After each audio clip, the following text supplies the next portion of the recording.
पश्चिम Asia में छिड़ सकता है परमाणु युद्ध, यह खुद डोनाल्ड ट्रंप कह रहे हैं। अमेरिका तक आ सकती है परमाणु युद्ध की आंच, यूरोप तक फैल सकता है परमाणु युद्ध, इसके आसार, इसकी आशंका खुद डोनाल्ड ट्रंप ने जताई। डोनाल्ड ट्रंप का एक और बयान, ईरान के खिलाफ कठोर कदम उठा सकता है अमेरिका, परमाणु हथियार नहीं रख सकता ईरान। तो डोनाल्ड ट्रंप जो एक बार फिर से दोहरा रहे हैं कि परमाणु हथियार ईरान नहीं रख सकता है और अब ईरान के खिलाफ कठोर कदम उठाने की बात कर रहे हैं। लेकिन ऐसे में समीर, सबसे बड़ा सवाल पश्चिम एशिया में एटमी जंग को लेकर है।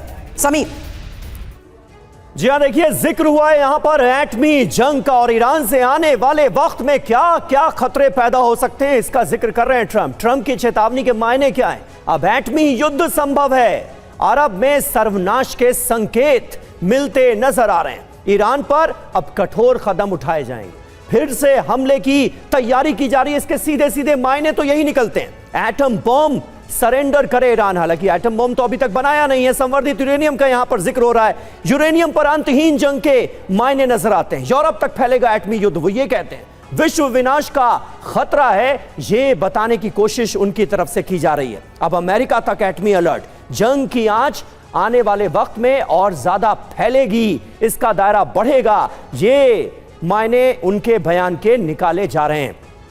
मनीष झा हमारे साथ इस वक्त मौजूद हैं। मनीष, डोनाल्ड ट्रंप जो चेतावनी देते नजर आ रहे हैं और जिस तरह से उन्होंने कहा है कि अगर आज ईरान को रोका नहीं गया तो जंग की आग अमेरिका तक आ सकती है, यूरोप में फैल सकती है, एटमी युद्ध हो सकता है, इस तरह का खतरा जताने के मायने क्या हैं जब आपने बातचीत के चलते चलते खुद ईरान पर आक्रमण किया हो? बिल्कुल, देखिए मुझे लगता है कि प्रेसिडेंट ट्रंप इस मामले में जो अपना आखिरी ट्रंप कार्ड हो सकता है वो खेल रहे हैं, और वो है न्यूक्लियर वेपन का डर दिखाना। कि वो कह रहे हैं कि अगर ईरान ने परमाणु हथियार बना लिया तो वो मिडिल ईस्ट पर इसका इस्तेमाल कर सकता है, अमेरिका पर कर सकता है, यूरोप पर कर सकता है। इसीलिए अमेरिकी जनता, यूरोप के देश और बाकी दुनिया अमेरिका को और प्रेसिडेंट ट्रंप को सपोर्ट करे कि वो ईरान के खिलाफ जंग कर सके। लेकिन फिर सवाल यही आता है कि अगर ईरान के पास परमाणु हथियार बनाने की क्षमता है तो वो बना क्यों नहीं लेता? क्योंकि आज की तारीख में तो ईरान पर सबसे अधिक दबाव है। तो अगर सच में ईरान बनाना चाहता तो अभी बनाना चाहिए था, और उसके पास तो लॉजिक भी होता कि देखिए चारों तरफ से हम घिरे हुए हैं, इसलिए बचने के लिए हमने बनाया। लेकिन वो नहीं बना रहा है। इसका मतलब यह है कि ईरान जो ये बात कह रहा था कि हमारा मकसद परमाणु हथियार बनाना नहीं है, वो बात सही थी, लेकिन हवा दिखाया गया कि 450 kg न्यूक्लियर संवर्धित यूरेनियम है और कभी भी ईरान परमाणु हथियार बना सकता है। अब जो दूसरी बात आती है कि डील होगी, डील होगी, डील होगी, और कहा तो जनरल मुनीर को भेज रहे थे डील का पेपर लेकर, लेकिन अचानक ही परमाणु हथियार की चर्चा करने लगते हैं।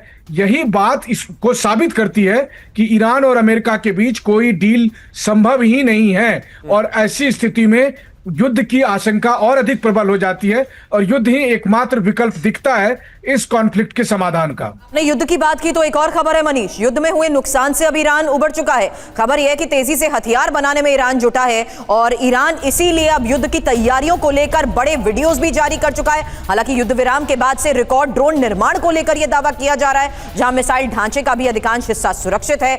और ईरान की इसी जंगी तैयारी पर CNN क्या दावा कर रहा है कि अब नुकसान से उबर चुका है ईरान।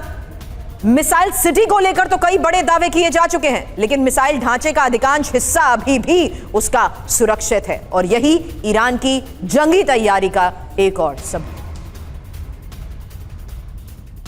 और देखिए इस बीच बड़ी खबर तो यह है कि चीन ईरान की मदद कर रहा है। ड्रोन और मिसाइल बनाने में चीन की मदद मिल रही है ईरान को। अमेरिकी नाकेबंदी के कारण मदद में कमी आई है। चीन को लेकर अमेरिकी खुफिया सूत्रों का यह बड़ा दावा सामने आया है।